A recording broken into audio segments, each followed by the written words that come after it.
एक तो इन तस्वीरों को देखकर आप क्या कहेंगे, और दूसरा ये एक बार फिर से वही गाना गुनगुनाया है अरविंद केजरीवाल जो आपके साथ गाड़ी में भी गाया था। जी हाँ, उनको ये गीत बेहद पसंद है, इसे वो प्रार्थना भी कहते हैं और जब भी उनसे कोई गाना गाने को कहता है वो यही गाते हैं कि इंसान का इंसान से हो भाईचारा, यही पैगाम हमारा। शायद यही संदेश देना चाहते हैं वो दिल्ली वासियों को, क्योंकि उन्होंने सांप्रदायिक एकता की बात की। उन्होंने कहा कि सभी धर्म, मजहब और जाति ने उनको वोट किया है। अरविंद केजरीवाल यहाँ पर एक ऐसा संदेश देना चाहते हैं कि वो उस राजनीति के अंदर नहीं पड़ना चाहते जो सांप्रदायिक और गैर सांप्रदायिक के नाम पर बटी हुई है। वो एक मध्य मार्ग लेकर चलना चाहते हैं, सभी राजनीतिक पार्टियों से अपने आप को अलग दिखाना चाहते हैं। इस बात के संकेत वो दे चुके हैं। अगर इस पूरी की पूरी स्पीच के एक लार्जर पर्सपेक्टिव में बात की जाए चित्रा, तो जो बड़ी सिग्निफिकेंट बात निकल कर आती है वो अहंकार से जोड़ के उन्होंने अपने लोकसभा चुनाव को रखा है। उनका ये कहना है कि उन्होंने जो लोकसभा चुनाव लड़ा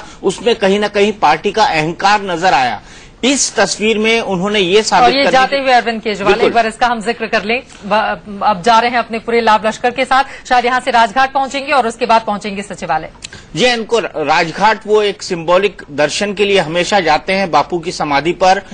अभी तक तय कार्यक्रम के अनुसार हमें जो पता है वो यहां से राजघाट जाएंगे और उसके बाद दिल्ली सचिवालय जाएंगे। उसी के बाद वो औपचारिक कामकाज आज ही शुरू कर देंगे जैसा कि हमें जानकारी है। और सबसे पहले बिजली पानी के मुद्दे पर वो अपनी बात रखेंगे, उस काम को निपटाने की कोशिश करेंगे। वैसे 19 तारीख तक का वक्त उन्होंने दिया है, जो 70 वादे हैं उसको पूरा करने के लिए अपने चीफ सेक्रेटरी को एक रोड मैप या दस्तावेज रखने को कहा है। लेकिन उन्होंने यहाँ साफ राजनीतिक संकेत दिए कि उनकी पार्टी हड़बड़ी में नहीं है। उन्होंने कहा कि जो मेरी पार्टी के दूसरे लोग कह रहे हैं कि हम फला राज्य में जा रहे हैं, हम दिक्का राज्य में जा रहे हैं, हम पंजाब में जा रहे हैं, हम बिहार में जा रहे हैं, हमारा पहला कंसंट्रेशन दिल्ली है, हमारा पहला कंसंट्रेशन दिल्ली है और मैं 5 साल तक इस राज्य की सेवा में लगा रहूंगा। तो अरविंद ने यहाँ एक बार फिर से दिल्ली वालों को एश्योर करने की कोशिश की है कि मेरी पहली प्रायोरिटी आप हैं, क्योंकि अगर पहले दिन से ही उनकी पार्टी ये संकेत देने लगती कि नहीं हम तो मैसिव एक्सपेंशन के अंदर जा रहे हैं, तो पुराने अहंकार वाली बात आ जाती जो लोकसभा चुनाव के वक्त लोगों ने महसूस भी की थी अरविंद केजरीवाल और उनकी पार्टी के बारे में। दिल्ली के बारे में तो उन्होंने कह दिया, लेकिन उन लोगों का क्या जो अपनी राजनीतिक महत्वाकांक्षा के चलते दिल्ली में डेरा डाले हुए थे। संजय सिंह यूपी से आते हैं, बहुत सारे ऐसे चेहरे हैं जो दूसरे अन्य राज्यों से हैं और वो उम्मीद करेंगे कि कम से कम आगे अरविंद केजरीवाल या आम आदमी पार्टी वहां पर भी अपना विस्तार करे। लेकिन हड़बड़ी में नहीं बढ़ेंगे। अरविंद ने साफ कर दिया कि वो हड़बड़ी में नहीं बढ़ेंगे। और अगर मैं उनको कोट करूं तो उन्हें लगता है कि कांग्रेस को अहंकार आ गया था, बीजेपी को अहंकार आ गया था और जिस तरह से वो लोकसभा चुनाव लड़े जनता को लगा कि उनका अहंकार आ गया था। उन्हें एक इंसिडेंट और कोट किया कि जब वो बनारस से चुनाव लड़कर वापस आए थे और अपने घर से हार कर आए थे वहां से और उनकी पूरी पार्टी का सुपड़ा साफ हो गया था, सभी जगह उनकी जमानत जब्त हो गई थी जितनी सीटों पर लड़ रहे थे बनारस को छोड़ के, तो अपनी पत्नी के साथ वो वॉक करने नीचे जा रहे थे और पान वाले ने कहा चले भैया बड़े आए थे पीएम बनने के लिए। तो कहीं ना कहीं वो बात उनके दिल को छुभी है, इसीलिए वो जल्दबाजी में कोई कदम मुझे नहीं लगता अब उठाएंगे। जहां पर उनकी पार्टी स्वतः खड़ी हो गई है जैसे पंजाब के अंदर, वहां पर तो कुछ वो पॉलिटिकल एक्सपेरिमेंट कर सकते हैं, लेकिन उनकी पार्टी ने 2 बातें साफ कर दी हैं कि वो किसी गैर भाजपाई फ्रंट में नहीं जाएंगे। जैसे लालू यादव ने उनकी तरफ हाथ बढ़ाया है, नीतीश कुमार ने बढ़ाया है, ममता बनर्जी ने बढ़ाया है, तो वो मोदी के खिलाफ ये चुनाव नहीं जीते हैं, वो जनता के लिए चुनाव जीते हैं, पॉजिटिव मैंडेट से जीते हैं। तो इसीलिए अरविंद केजरीवाल अभी राजनीतिक गलियारे में नए आए हैं, चीजों को समझना चाहते हैं, दिल्ली को फर्स्ट प्रायोरिटी में रखना चाहते हैं और उसी हिसाब का संदेश वो इस मंच से देने की कोशिश कर रहे हैं। इसीलिए उन्होंने इतना लंबा स्पीच दिया और ये समझाने की कोशिश की कि उनकी पहली प्राथमिकता फिलहाल दिल्ली है, वो यहां से भागने नहीं जा रहे हैं, अहंकार नहीं दिखाना चाहते। 5 साल केजरीवाल कंफर्म कर दिया है एक बार इस बात को कहते हुए, क्योंकि इसके पीछे वजह भी है 400 से ज्यादा सीटों पर आम आदमी पार्टी ने जमानत जब्त करवा ली थी लोकसभा चुनावों के दौरान और सिर्फ 4 सांसद ही उनके चुन के लोकसभा पहुंचे थे। अनुज जी, आपको कौन कौन सी बातें खास नजर आई? ये देखिए, जो उन्होंने दीपक जी कह रहे थे वही बात की दिल्ली से बाहर फिलहाल, यानी वो पूरे 5 साल दिल्ली में रहेंगी, ये जब कह रहे हैं तो ये बहुत महत्वपूर्ण बात है। और लोकसभा चुनाव से पहले जब वो इस्तीफा देकर के चुनाव में कूदे तो सभी प्रेक्षक हम लोग यही कह रहे थे कि वो प्रधानमंत्री बनने के लिए, जबकि अभी 15 दिन पहले भी शायद आपके इंटरव्यू में या किसी और में भी उन्होंने कहा कि नहीं भाई, यदि मुझे पीएम बनने के लिए जा रहा तो सीएम की गद्दी क्यों छोड़ता। मगर चुनाव में उस समय उन्होंने नरेंद्र मोदी को यही ललकारा कि देखिए मैं तो छोड़ करके आया हूं, आप क्यों नहीं सीएम की गद्दी छोड़ रहे हैं। तो आज जाकर के केजरीवाल जी ने ये स्वीकारा है कि जनता में वो छवि जो थी कि भाई ये प्रधानमंत्री बनने के लिए लालच में आ गए हैं, और अब क्योंकि स्पष्ट बहुमत की सरकार है, प्रचंड बहुमत की सरकार है, और अब उनको कुछ काम करके दिखाने का पूरा अवसर है। तो अगले 1.5-2 साल बिल्कुल वो इस पर ध्यान देंगे। यहां से जो डिलीवरी होगी जनता में, जो व्यापक समर्थन यदि वो काम करके दिखाते हैं, तो जो बढ़ेगा वो फिर रेजोनेंस उसका पूरे देश में होगा और तब पार्टी उसका भरपूर लाभ उठा पाएगी। राज बिहारी जी, उन्होंने ये भी ऐड किया है कि पैसा बहुत है, सिर्फ नियत की जरूरत है, और वो नियत आम आदमी पार्टी के पास है। इससे क्या उन आलोचकों का मुंह बंद करने की कोशिश उन्होंने की है जिन्होंने कहा था कि दिल्ली में पैसा आएगा कहां से, वो तो केंद्र बजट पास करता है दिल्ली का? नहीं, ये बात सही है कि दिल्ली सरकार का बजट जो है वो अच्छा खासा है, लेकिन छोटे राज्यों के मुकाबले संसाधन बहुत कम है। केवल वैट से, एक्साइज से, ट्रांसपोर्ट से या थोड़े बहुत और कर हैं, उनसे ही नहीं सरकार चल सकती। दूसरी बात यह है कि जैसे अभी दीपक जी कह रहे थे कि केवल दिल्ली पे ध्यान देंगे, मुझे लगता है इसलिए क्योंकि मनीष सिसोदिया को डिप्टी सीएम नहीं बनाया। वैसे भी अगर मुख्यमंत्री कहीं बाहर रहता है तो नंबर 2 जो मंत्री रहता है वो भी कैबिनेट की मीटिंग को अध्यक्षता कर सकता है। नहीं, डिप्टी सीएम नहीं बनाया अभी अपन नहीं कह पाएंगे, क्योंकि शपथ केवल मंत्री पद की ली जाती है। डिप्टी सीएम में सिर्फ मंत्री पोर्टफोलियोज आएंगे तब शायद नंबर 1 मंत्री है, लेकिन उनको वो पोर्टफोलियोज आएंगे तब क्लियरिटी होगी उस पर। दूसरा जो आप कह रहे हैं, जैसे कि उन्होंने कहा कि मेरे पास हमें 20 कॉलेज बनाने हैं, तो एक ने कहा कि मैं 3 कॉलेज बनाने के लिए आपको पैसा दे दूंगा। लोग सब कहते हैं, लेकिन आपको दिल्ली का कॉलेज बनाना है, आपको किसी गांव का कॉलेज नहीं बनाना है। दिल्ली का कॉलेज बनाने के लिए पहले आपको जमीन चाहिए, आपको कैसा कॉलेज बनाना है ये पूरी प्रोजेक्ट बनाना पड़ेगा। आपको 500 स्कूल बनाने का आपने वायदा किया है, उसके लिए पैसा चाहिए आपको। अगर हम एक दिन की बात करें तो 3 दिन में आपको एक स्कूल बनाना है। 500 स्कूल आपको 1825 दिन में बना के देने हैं। इसी तरह आपको 100 हॉस्पिटल बना के देने हैं। आपको पूरी दिल्ली को वाईफाई करना है, आपको सीसीटीवी कैमरे लगाने हैं, आपको बसों के अंदर महिला सुरक्षा गार्ड वो रखने हैं।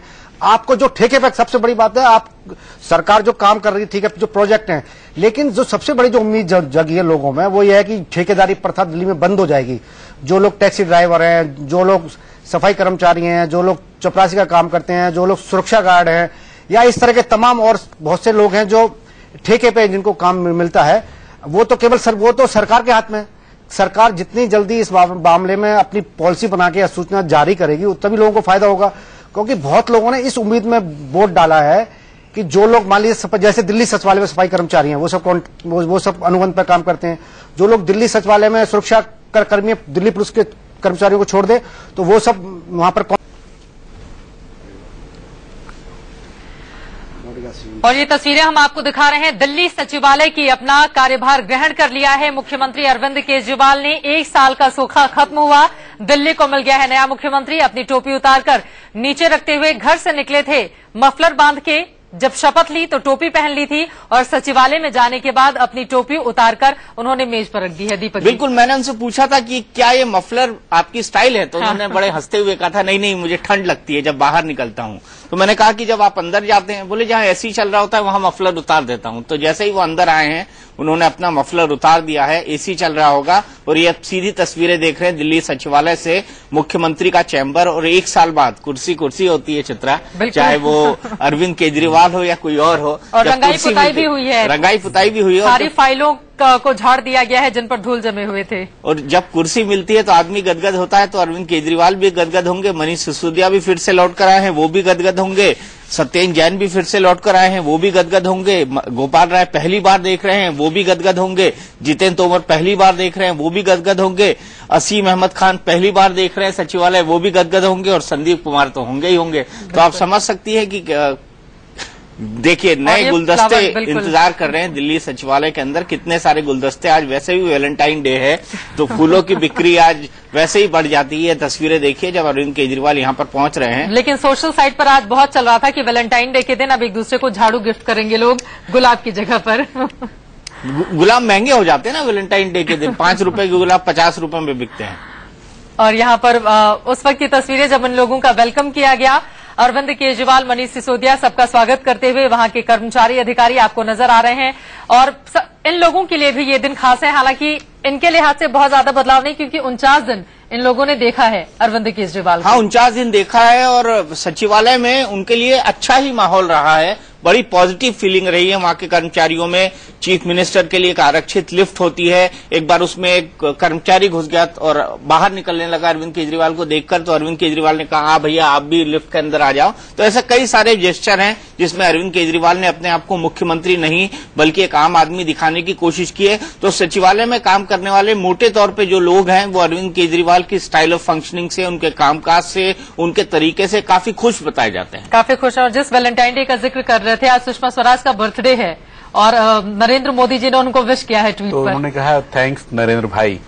तो अब सुषमा जी ने जब जन्म लिया, शायद उन दिनों वैलेंटाइन डे अपने यहाँ उतना नहीं मनाया जाता था, लेकिन वैलेंटाइन डे के दिन विदेश मंत्री का जन्मदिन, तो दुनिया भर में भारत की तरफ से प्रेम का संदेश यदि बिखरे तो ज्यादा अच्छा रहेगा। बड़ी शायराना बात कर रहे हैं अनुज जी, आप सेफोलॉजी के आंकड़े छोड़कर आपने शायराना बात करनी मैं शुरू की। केजरीवाल जी के भाषण से प्रभावित भी हूँ ना। अच्छा, लेकिन केजरीवाल ने वैलेंटाइन डे का जिक्र नहीं किया कि आज वैलेंटाइन डे भी है और पिछले साल भी मैंने 14 फरवरी का वैलेंटाइन डे प्रेम का जिक्र उन्होंने किया था इस्तीफा देकर मनाया गीत में अपने।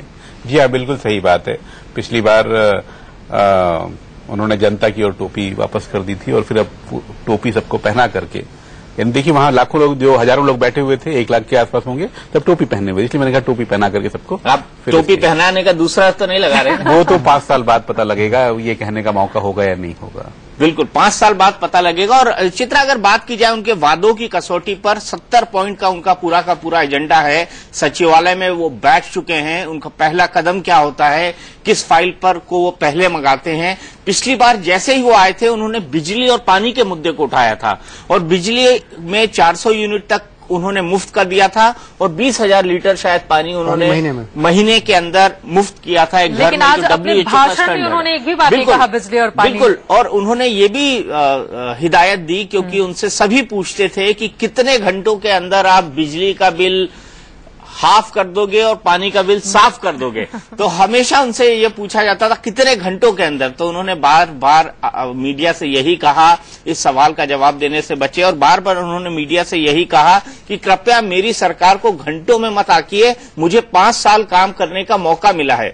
लेकिन फिर भी जनता है, उतावली है, उसको लग रहा है कि अब अरविंद केजरीवाल आ गए हैं, मिनटों में चमत्कार हो जाएगा। जैसी उम्मीदें नरेंद्र मोदी से लोगों में थी कि परिवर्तन बहुत तेजी से आएगा, तो अरविंद केजरीवाल को भी लग रहा है कि लोगों के अरमानों पर चल कर आए हैं और ये उनके लिए इतना आसान नहीं होगा कि सबके अरमानों को वो ओवरनाइट पूरा कर दें।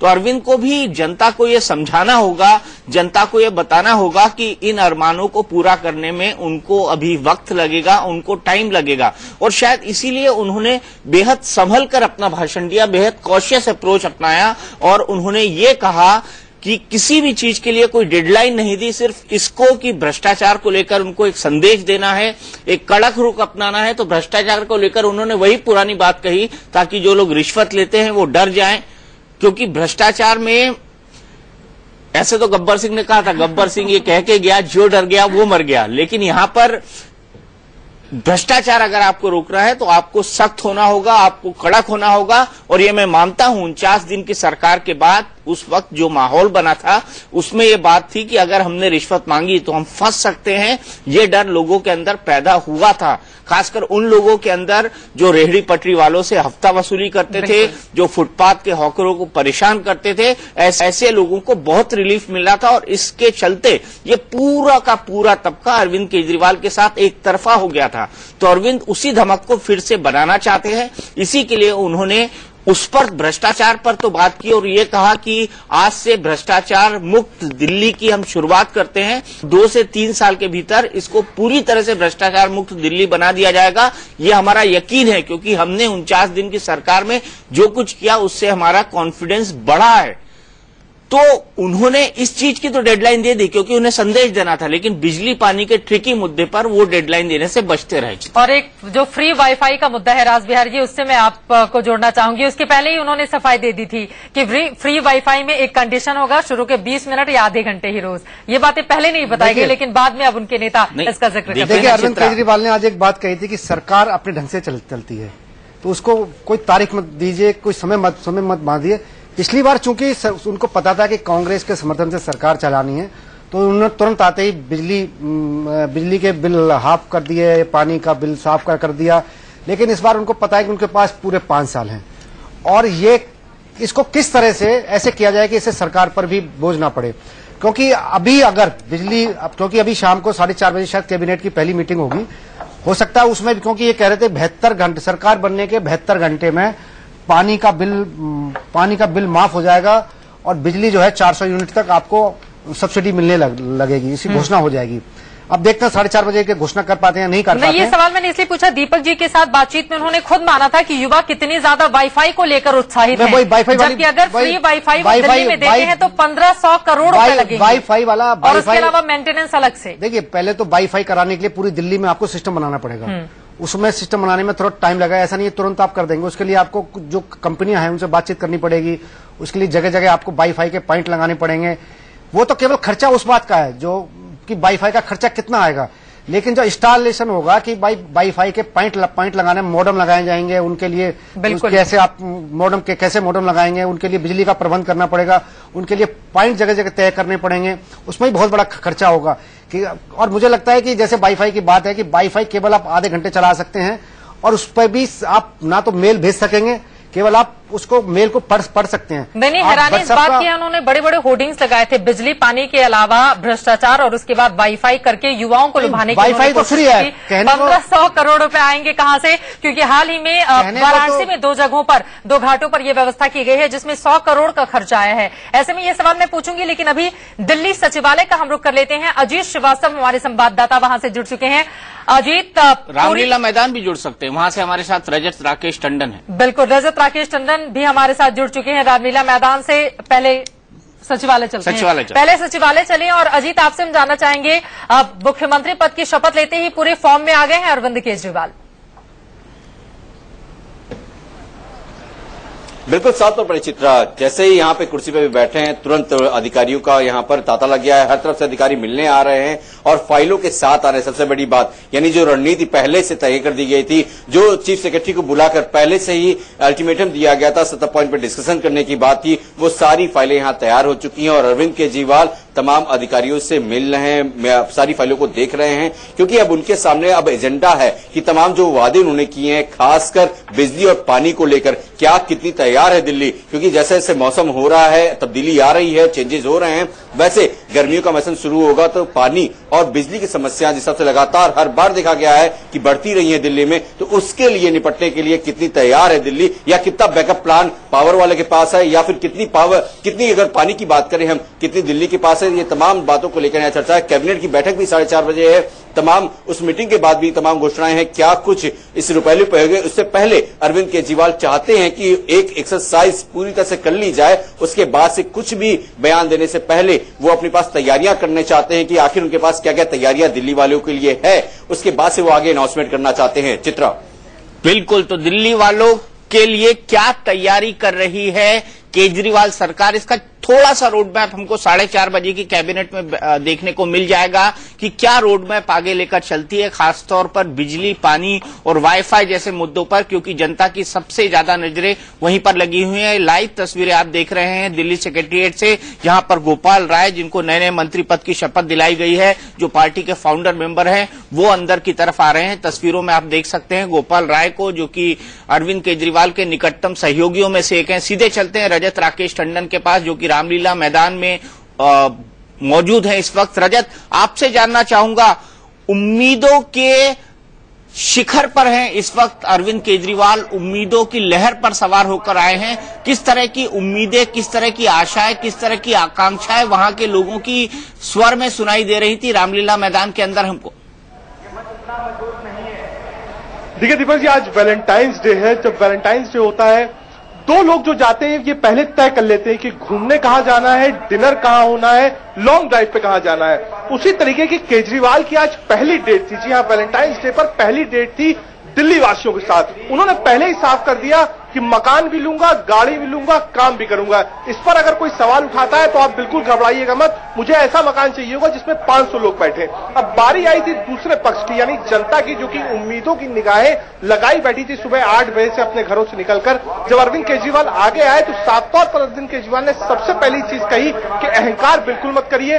कोई कार्यकर्ता अगर बदतमीजी करता है तो उसके ऊपर तुरंत कार्रवाई हुई। ये एक प्रशासनिक आदेश आप कह सकते हैं एक तरीके का था, जो कि उन्होंने यही मंच दे दिया, जिसके बाद तालियों की गड़गड़ाहट बची। उसके बाद उन्होंने साफ कह दिया कि जो व्यापारी वर्ग है उनको वो साथ लेकर चलना चाहते हैं, किसी तरीके की कोई दिक्कत ना हो, दिल्ली को वर्ल्ड क्लास बनाना चाहते हैं। और अपने भाषण के अंत में दीपक जी जो भाईचारे का उन्होंने संदेश देने की कोशिश करी, वो चाहते हैं कि जो एक क्लासिक सिटी हो, जिस तरीके का एक मानचित्र हो दिल्ली का वर्ल्ड पटल पर, वो साथ रहे। तो जनता भी हाँ में हाँ मिला रही थी। लेकिन वैलेंटाइंस डे पे भी कई बार ऐसा होता है कि आप प्रेजेंट लेकर जाते हैं, लेकिन बाद में खामियाजा भुगतना पड़ता है। लोग कहते हैं कि हाँ तोहफा कुछ सस्ता था या अच्छा नहीं था। तो जनता है, जनता अभी हाँ में हाँ मिला रही है, जनता में उत्साह है। लेकिन जो पे भी कई बार ऐसा होता है कि आप प्रेजेंट लेकर जाते हैं, लेकिन बाद में खामियाजा भुगतना पड़ता है। लोग कहते हैं कि हाँ तोहफा कुछ सस्ता था या अच्छा नहीं था। तो जनता है, जनता अभी हाँ में हाँ मिला रही है, जनता में उत्साह है। लेकिन जो वादों का पिटारा केजरीवाल ने खोला है, उसमें से क्या कुछ निकलता है, ये जनता बताएगी कि क्या उसे वैलेंटाइंस डे का गिफ्ट आज 4:30 बजे के बाद अच्छा लगा या नहीं लगा। तो अरविंद केजरीवाल ने किस अंदाज में कहा, जापना तोहफा कबूल करो जनता से? जी बिल्कुल, जब वो आगे आए पहले उन्होंने हाथ हिलाया। दीपक जी मैं आपको बताऊंगा कि जब तक मैंने जितनी पत्रकारिता करी है, इतना बड़ा मंच मीडिया के लिए जो आज बनाया गया था, आज से पहले कहीं नहीं बनाया गया था। आप सोच सकते हैं कांग्रेस पार्टी या भारतीय जनता पार्टी में अगर 5,000 10,000 स्क्वायर फीट का मंच बनता है मीडिया के लिए, तो आज शायद यहाँ 50,000 स्क्वायर फीट का मंच बना हुआ था।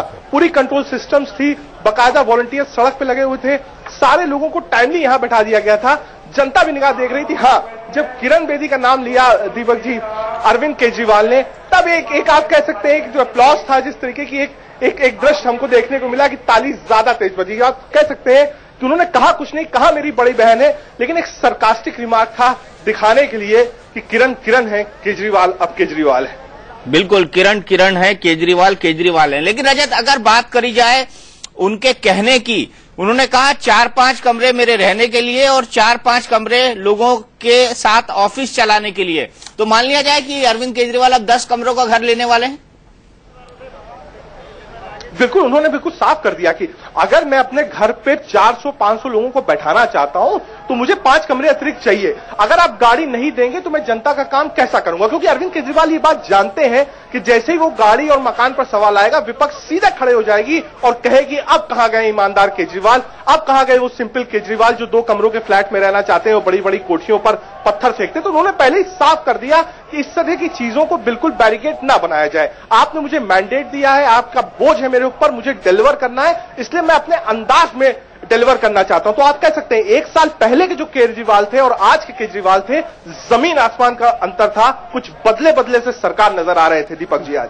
बिल्कुल, बदले बदले से सरकार नजर आ रहे थे। हम आपको वो इंटरव्यू सुनाएंगे जब अरविंद केजरीवाल और मेरा इस बात के लिए आर्ग्यूमेंट हुआ था कि एक आम आदमी को रहने के लिए कितने बेडरूम का घर चाहिए, और उन्होंने फाइनली ये फैसला मुझ पर छोड़ा था कि आप जितना कहेंगे उतने बेडरूम के घर में मैं जाकर रह लूंगा, लेकिन मुझे लॉन वाला घर नहीं चाहिए, 5-5, 6-6 एकड़ का बंगला मुझे नहीं चाहिए। ये बात अरविंद केजरीवाल ने उस इंटरव्यू के अंदर कही थी। उसका हिस्सा हम दिखाएंगे, लेकिन उससे पहले चलते हैं हम विपिन परमार के पास। विपिन परमार इस वक्त अरविंद केजरीवाल के गांव में मौजूद हैं। विपिन, क्या चल रहा है वहां पर इस वक्त?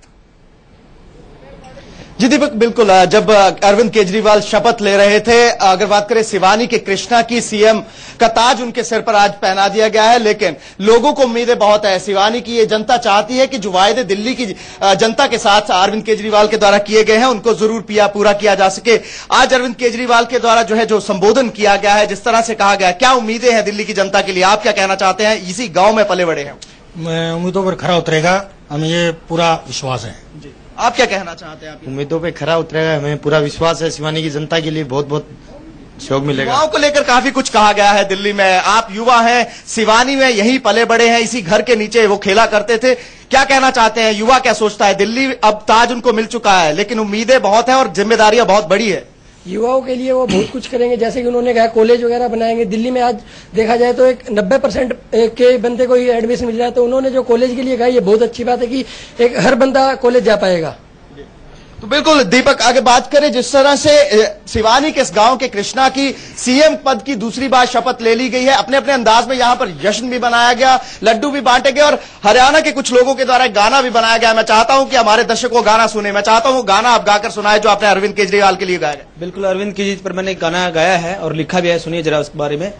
यो अरविंद केजरीवाल धूम मचा राखी, यो अरविंद केजरीवाल धूम मचा राखी, शिवानी का छोरा दिल्ली धूम मचा रहा, शिवानी का छोरा दिल्ली धूम मचा रहा, अरविंद केजरीवाल धूम मचा राखी, यो अरविंद केजरीवाल धूम मचा राखी। अरविंद केजरीवाल के द्वारा धूम तो मचा दी गई है, लेकिन उम्मीदें बहुत है। दिल्ली की जनता की बात करें और हरियाणा की जनता ये चाहती है कि दिल्ली की जनता को जो उम्मीदें, जो वायदे, जो घोषणाएं की हैं, उनको पूरा करे अरविंद केजरीवाल, तभी सिवानी का नाम रोशन हो पाएगा। चलिए, तो गांव के एक बेटे ने देश और दुनिया में गांव का नाम रोशन कर दिया। बिल्कुल, गांव का नाम रोशन कर दिया और उनके बचपन का नाम कृष्णा है, तो कृष्णा के नाम से अभी भी वहां के गांव के लोग उन्हें संबोधित करते हैं। लेकिन दीपक जी, इस बात को हमें नहीं भूलना चाहिए, आज नरेंद्र मोदी को भी पूर्ण राज्य के दर्जे पर उन्होंने घेरा है और उन्होंने कहा है केंद्र में पूर्ण बहुमत की उनकी सरकार है, दिल्ली में हमारी सरकार है, अब तो ये वादा पूरा कर दिया जाना चाहिए। क्या ये इतना आसान होगा? देखिए, पूर्ण राज्य का दर्जा कोई सरकार दिल्ली को नहीं दे सकती। इसमें व्यवहारिक दिक्कतें हैं, इसमें प्रशासनिक दिक्कतें हैं, इसमें राजनीतिक दिक्कतें हैं। ये बात नरेंद्र मोदी भी बहुत अच्छी तरह समझते हैं, ये बात पूर्ववर्ती कांग्रेस सरकार भी बहुत अच्छी तरह समझती रही है। इसीलिए भारतीय जनता पार्टी का जो विजन डॉक्यूमेंट है उसमें कहीं भी पूर्ण राज्य के दर्जे की बात नहीं की गई है। केजरीवाल जी भी इस बात को बहुत अच्छी तरह समझते हैं, अरविंद भी समझते हैं कि पूर्ण राज्य का दर्जा नहीं मिलेगा। लेकिन चूंकि उन्हें सेंटर को भी गुड ह्यूमर में रखना है, क्योंकि दिल्ली को जितना ज्यादा फंड मिलता है, चूंकि ये केंद्र शासित प्रदेश है, इसीलिए ये पूरा का पूरा फंड उनको केंद्र से ही मिलता है अनुदान के तौर पर, इसीलिए उनको केंद्र को गुड ह्यूमर में रखना पड़ेगा। मल्टीपल एजेंसी इन्वॉल्व हैं दिल्ली के एडमिनिस्ट्रेशन में, चाहे वो एमसीडी हो, चाहे वो एनडीएमसी हो, चाहे वो पीडब्ल्यूडी हो, कई चीजों के लिए उनको केंद्र की तरफ देखना पड़ता है, चाहे वो दिल्ली पुलिस हो, चाहे वो सीपीडब्ल्यूडी हो। इन तमाम चीजों का कोऑर्डिनेशन बनाकर चलना पड़ता है, तभी दिल्ली को चलाया जा सकता है। यानी अरविंद केजरीवाल को बार बार केंद्र के दरबार में, नरेंद्र मोदी के दरबार में जाना होगा अपनी डिमांड को लेकर। इसीलिए वो अपनी रिलेशंस को बहुत ज्यादा तीखा भी नहीं रख सकते केंद्र सरकार के साथ, तो वो पूर्ण राज्य के मुद्दे को छूकर निकल गए हैं, ज्यादा उसको परस्यू भी नहीं कर सकते। वो टेलीविजन कैमरेज के सामने दिखाने के लिए पूर्ण राज्य का पोस्टर जरूर करेंगे, असेंबली से एक रेजोल्यूशन पास करा देंगे जिसमें उनको किसी भी तरह की कोई दिक्कत नहीं होगी, बीजेपी के एमएलए भी उसको सपोर्ट कर देंगे। लेकिन जहां तक पूर्ण राज्य का दर्जा मिलने की बात है, वो दर्जा नहीं भी मिलेगा। शीला दीक्षित को भी बात समझा दी गई थी, पहले भी बीजेपी की सरकार थी, अटल बिहारी वाजपेयी की सरकार थी, तब मदन लाल खुराना की ये बहुत बड़ी मांग थी, साहब सिंह वर्मा की बहुत बड़ी मांग थी, सुषमा स्वराज की बहुत बड़ी मांग थी, तब भी उनको ये बात समझा दी गई थी कि इसके अंदर व्यवहारिक, राजनीतिक और प्रशासनिक दिक्कतें क्या क्या हैं, साथ ही साथ स्ट्रैटेजिक दिक्कतें भी हैं, क्योंकि दिल्ली के अंदर पूरा का पूरा जो मैनेजमेंट है, हमारा सैन्य मैनेजमेंट, वो पूरा का पूरा दिल्ली के अंदर से चलता है, तो स्ट्रैटेजिक दिक्कतें इसमें हैं। इन तमाम चीजों को देखते हुए दिल्ली को पूर्ण राज्य का दर्जा देना किसी भी केंद्र सरकार के लिए लगभग असंभव काम है। और अनुज जी, जिस चीज का जिक्र कर रहे थे भ्रष्टाचार को लेकर, आप कैमरे से ऑडियो रिकॉर्ड कर लीजिएगा, वीडियो रिकॉर्ड कर लीजिएगा। अरविंद केजरीवाल चूंकि इस बात को बखूबी समझते हैं कि जितने भी इस तरह की एजेंसियां हैं, या फिर जैसा कि पीडब्ल्यूडी या एमसीडी, इन सारी चीजों का जिक्र कर रहे थे दीपक जी, वो सब कुछ केंद्र के अधीन आता है, दिल्ली पुलिस केंद्र के अधीन है। यानी कि अगर आपको भ्रष्टाचार के मामले में किसी के खिलाफ कोई कार्रवाई करनी हो तो उस तरह के अधिकार नहीं है। इसीलिए उन्होंने एक अलग तरीका, जो उन्होंने 2013 में भी कहा था, उसको फिर से आज इस मंच से उसका जिक्र करते हुए दिखाई। देखिए, एंटी करप्शन ब्यूरो तो मगर दिल्ली सरकार के पास है, हाँ। और जी हाँ, ब्रांच उसकी, तो करप्शन आप किसको कहते हैं? जब कोई सरकारी कर्मचारी आम जनता के किसी भी उसके पास उस तरह के अधिकार ही कहाँ हैं? बिल्कुल, मगर वो मुकदमा तो अपना कर सकता है, जिसको पकड़ेगा वो। भ्रष्टाचार आप किसे कहते हैं? जब सरकार का कोई कर्मचारी जनता के किसी व्यक्ति से किसी काम के बदले, करने या न करने के बदले पैसे लेता है, तो जहां भी सरकारी कर्मचारी इन्वॉल्व हो गया, एंटी करप्शन ब्यूरो अपना काम कर लेगी। अन्यथा बाकी सब कामों के लिए इनकम टैक्स होता। तो इसलिए कर्मचारियों के बीच भय बनाकर भी भ्रष्टाचार को बहुत हद तक, जो दिल्ली सरकार के अंदर का मामला है, उसको नियंत्रण में कर सकते हैं। और व्यापारियों को भी उन्होंने यही संदेश दिया है कि जो वैट डिपार्टमेंट है वो तो दिल्ली सरकार के पास है, तो वैट डिपार्टमेंट का कोई अधिकारी, यानी जिसको हम पुराने शब्दों में बिक्री कर कहते हैं, सेल टैक्स डिपार्टमेंट का कोई अधिकारी आपसे पैसे मांगे तो आप पैसे उसको मत दो, सरकार को पूरे टैक्स दो। इस तरह से वो अपना खजाना भरने की कोशिश भी कर रहे हैं। जो उन्होंने कहा कि व्यापारियों ने बहुत साथ दिया, जो उन्हें 54% वोट बात पूरी करिए, उसके बाद अन्ना हजारे को हम सुन लेते हैं, क्योंकि बहुत ज्यादा महत्वपूर्ण रहता है अन्ना हजारे की बातों को सुनना, क्योंकि अन्ना के आंदोलन से ही निकले अरविंद केजरीवाल और अब मचे हुए राजनेता बन गए हैं। अरविंद केजरीवाल के शपथ लेने के बाद क्या कुछ कहा है अन्ना हजारे ने रालीगढ़ सिद्धि में, उनसे बातचीत की हमारे संवाददाता अभिषेक ने सुनी। अरविंद केजरीवाल ने दिल्ली के मुख्यमंत्री पद की शपथ ले ली है। उसके बाद अन्ना हजारे वहां पर जाने वाले थे, लेकिन किसी कारणों से अन्ना हजारे वहां पर नहीं पहुंचे हैं। हमारे साथ खुद अन्ना हजारे जी बात करने के लिए इस वक्त पुणे में एक प्रोग्राम में बाकायदा शरीक लेने के लिए आए हैं और यहाँ पर एक बड़ी कंपनी का उन्होंने उद्घाटन किया थोड़ी देर पहले। सर क्या कहेंगे, हम कंपनी के बारे में कहें, आप दिल्ली ना जाकर यहाँ पर उद्घाटन कर रहे हैं, क्या कहें? आप दिल्ली नहीं गए, अरविंद केजरीवाल के शपथ में आप इस कंपनी का उद्घाटन कर रहे हैं, क्या है कंपनी का बताएंगे? नहीं, कंपनी का ये है कि कहीं युवक 3-4 युवक इकट्ठा आकर एक अपना बिजनेस चलाते हैं, ये बात मुझे बहुत अच्छा लगता है। आज बेरोजगार जो बढ़ रहे हैं उनके लिए आदर्श है कि ऐसे बेरोजगार युवक इकट्ठा आते हैं और अपना खुद का। दूसरी बात यह है वो बिजनेस भी किसानों के फायदों का। ये ट्रैक्टर के स्पेयर पार्ट है, जो किसान बुआई करता है, हार्वेस्टिंग करता है, खेत में जितना भी काम करता है, उसको पूरक व्यवसाय ये शुरू कर रहे हैं, किसानों को पूरक व्यवसाय, वो भी बहुत अच्छा लगता है मुझे। बिल्कुल, आपकी जो अच्छा आपको लगता है, सही बात, जाहिर सी बात आप अपने पास रखते हैं। अरविंद केजरीवाल आपके बहुत प्यारे शिष्य, आज मुख्यमंत्री बन चुके हैं, शपथ दोबारा उन्होंने मुख्यमंत्री पर शपथ ली की, क्या कहेंगे आप? मैं तो पहले भी उनको बधाई दिया है और आज अभी शपथ विधि जो उनका हुआ उसके लिए मैं फिर से एक बार उनको बधाई देता हूं। और आप जो सरकार चला रहे हैं, मुझे विश्वास है कि पहले दिल्ली भ्रष्टाचार मुक्त बनाएंगे, दिल्ली को एक मॉडल बनाएंगे और दिल्ली जब मॉडल बन जाएगा पूरे देश के लिए एक नया उदाहरण बन जाएगा और दिल्ली का लोन गली तक जाएगा। अन्ना हजारे को आप सुन रहे थे, उनकी अगस्त क्रांति से ही पूरी दुनिया में मशहूर हुए थे अरविंद